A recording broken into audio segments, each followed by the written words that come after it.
Hello and welcome to the channel. I am Dave, Gamers World resident magic expert, and I'm here to bring you another box opening. This time we got Zendikar Rising Collector Booster. And Zendikar Rising is one of my favorite sets of the last couple of years. It was really highly anticipated when it was announced and when it was coming out. But it's been a little bit overshadowed, of course, by the kind of COVID era of Magic we've had. Still, Zendikar comes with a good reputation. People really enjoyed the earlier Zendikar sets.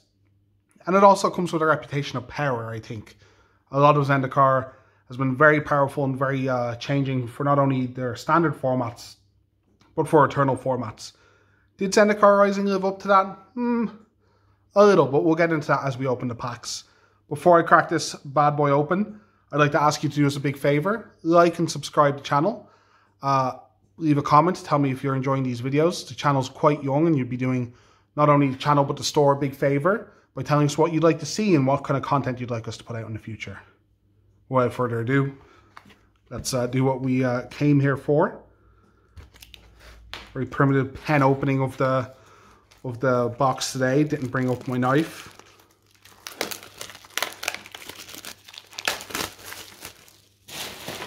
And the very nice thing about Zendikar Rising, you get the same with the set boosties, is we get some box toppers. These are the expeditions that they brought back for Zendikar. Very popular. I think before that we hadn't seen them since Hour of Devastation, I want to say. But I think we're going to open one now and leave one for the end. Which one? Top one? Top? Bottom? We'll go bottom one.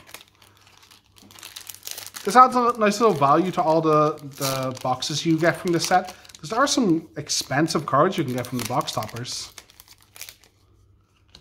Looks really sweet. This isn't one of the more expensive ones. I think this is one of the cheaper ones. But I love this cycle, the Commander kind of dual lands. They're just dual lands. You should definitely just have these if you're playing Commander. You can't fetch them, of course. They are different, but I don't know if they're functionally different enough not to call them dual lands. We'll tuck this one away with their sibling. We'll open them later. Leave that to last. Let's crack into some collector boosters. Token here at the back. Our commons. Landfall making a return for this set, and it's what dictates some of the alt art in this set.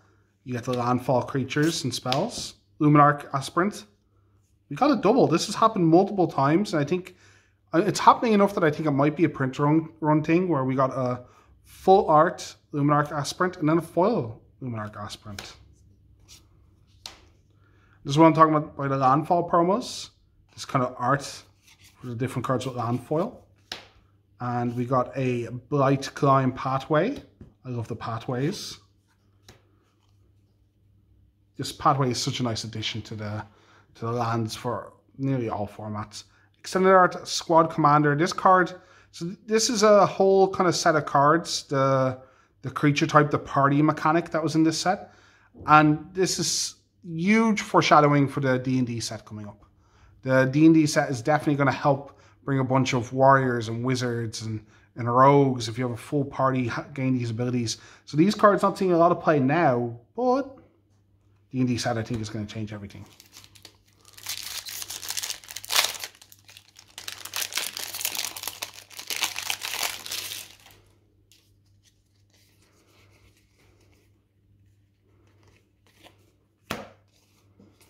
It's really nice that you get the full art lands, one in each pack.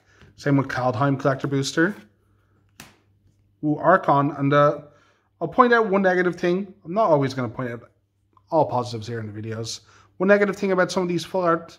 This is a really nice art. This is a really nice card. But they've kind of blown up some of the arts to make them full art. Instead of just bleeding the card completely through, they've had to blow up the image to kind of make it fit in. I'm not sure why they've had to do that. Obviously, there is some reason. But it kind of is weird if you have a normal version of this card next to it. It's kind of off-putting a little bit, but still beautiful card. Sees a lot of play in a bunch of different formats. Ooh, Lotus Cobra. This was highly sought after to start a standard, but I'm going to be honest, until I started opening this pack, I forgot Lotus Cobra was in the format. That's a little play I'd seen recently. You saw a huge amount of play the first time it was in World Wake, I want to say. I can't remember if it was original Zendikar or World Wake. But we got a really nice foil here We got the Seagate Restoration. These flip lands, these flip, we want to call them bolt lands, I think people are calling them. All of them, nearly all of them are playable in some kind of way. This one's seeing current standard play. And I think these are slam dunk for, you know, must-haves in Commander. Fantastic.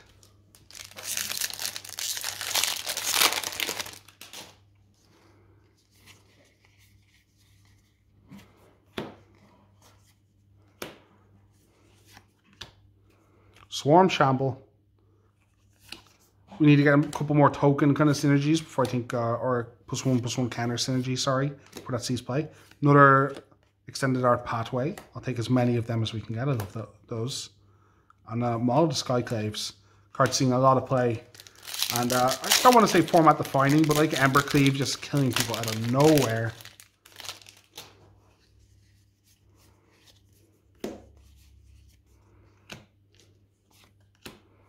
Man, this is a card I thought would really see a lot more play.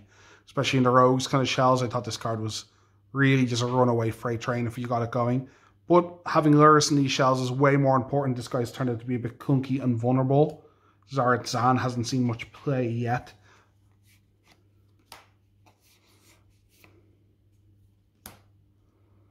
And Jace, unfortunately, also has been a bit of a disappointment.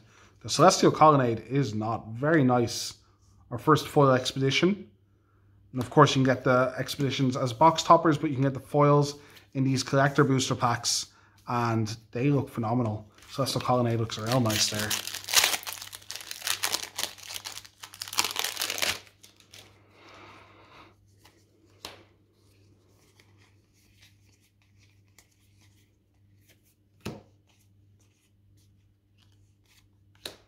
Oh, the commander from the Landsrat deck. It's kind of nice. Getting the actual commanders is nice. I don't get like getting like random rares from those, like you can in some of these other collector boosters, but I do just like getting the commanders. That's kind of a nice way to get them circulated. Maddening Cacophony. Easy for me to say. Maddening Cacophony hasn't done a lot of legwork either so far.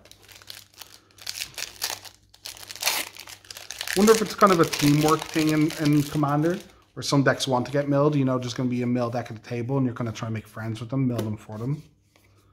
Is a combo with Traumatized, though. Well, not really. Rolling Vortex has seen plenty of play. We got a second squad Commander. And more, we've asked for them, so we're getting the more full art pathways. Ooh, foil Scoot Swarm.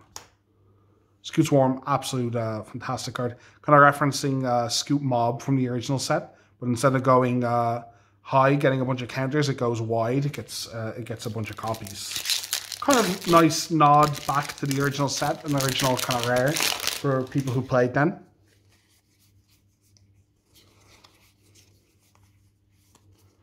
Here we go, get another forest. Carix, look at him, big crab.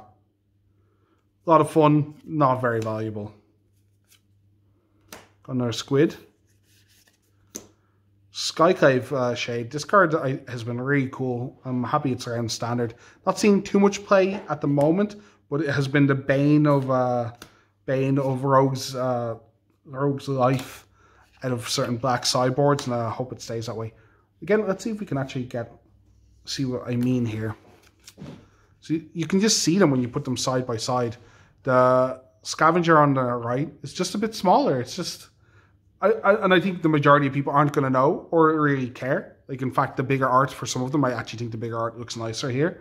But it's always in the back of my mind. I'm like, why is that so much bigger? Does it just look a bit weird otherwise?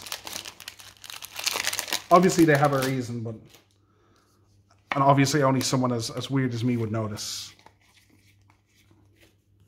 Butch Fire Elemental has done a lot of work. Forsaken Monument, that's a nice one. Coolest Tribal, anyone? Velodar Retreat, a card that I thought would like dominate the format, almost Gideon style dominate, but has only been a fringe playable, still fine, still has plenty of opportunity to do some good work, but hasn't quite dominated like I thought. Crag Crown Pathway, you get a foil extended pathway, nice. Man, I keep telling myself I'll buy myself a play set. Maybe a Christmas present to myself, a play set of some of the foil extended art pathways. Island in this pack. Island's obviously the best land and obviously lucky, so we're going to open the nuts here. Another pathway. And I wasn't wrong. Polluted Delta. Hello. Hello, Polluted Delta. We'll put this one in a sleeve. That has to be one of the best opens. Foil Expedition Polluted Delta. I love fetch lands. I know they're not exactly practical for paper Magic, but I love the mechanics of it. Not only searching and fixing, but like the brainstorm interactions, or you know there's a card at the bottom of your deck, or the landfall triggers, all that stuff I think are really cool interactions that mean your lands mean more, and I think Magic is good when your lands mean more.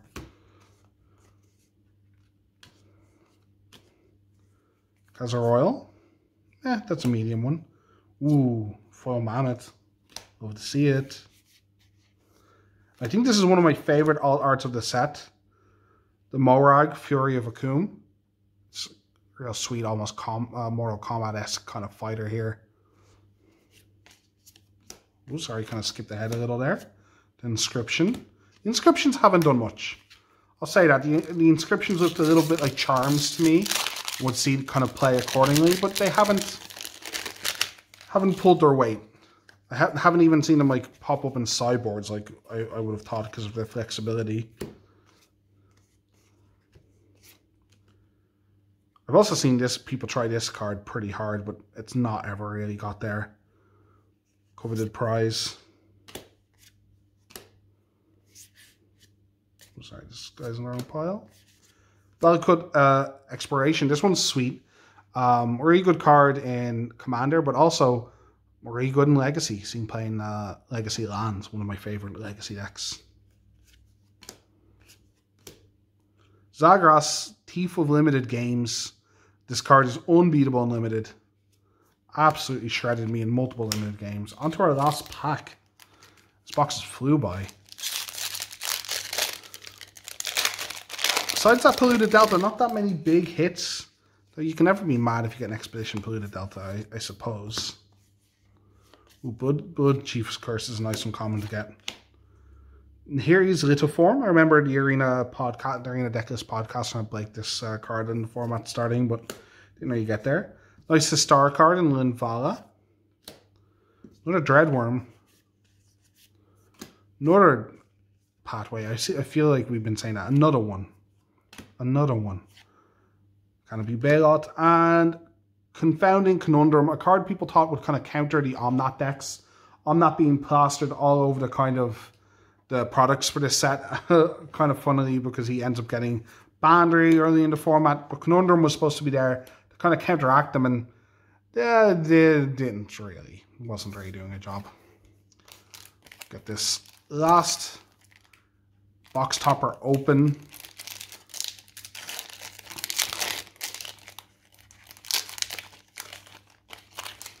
What do we get? Last card.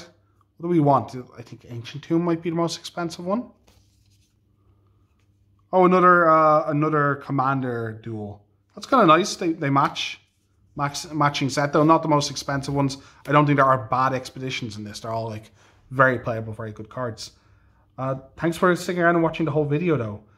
If you liked it, please like, comment. Tell us what you want to see. We're a young channel and we really want to get people's opinions on what kind of content they'd like to see from the store and the channel. Also, if you want any of these cards, if you fancy buying any of these cards, you like to look at this, this Polluted Delta, then you can find these cards on Magic Card Market. Our owner, the store owner, has an account there. Martin B. Kenny, one of the biggest sellers in Ireland. But thanks for watching, and I'll see you again next time.